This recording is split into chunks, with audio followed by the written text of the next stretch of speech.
we'll guide you through how to navigate Figma Headquarters effectively. If you find this helpful, consider subscribing and liking the video. First, open your browser and go to figma.com to access the Figma website. Once you're on the home page, you'll see the Login button at the top right corner. Click it to enter your credentials and access your dashboard. From there, you'll notice the navigation panel on the left side. This is your main hub for accessing different parts of Figma. You'll see options like recent files, drafts, and any specific projects you've been working on. Click on Recent Files to quickly access the designs you've been working on most recently. If you need to start something new, go ahead and click on the plus design on the top menu to create a new design file. Now, let's talk about the top bar.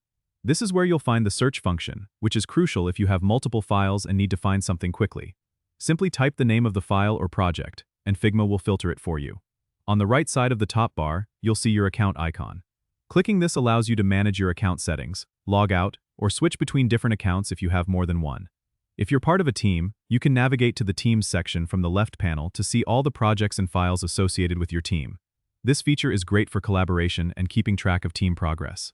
Lastly, don't forget to explore the Community section. It's a fantastic resource for plugins, templates, and design inspiration shared by other Figma users.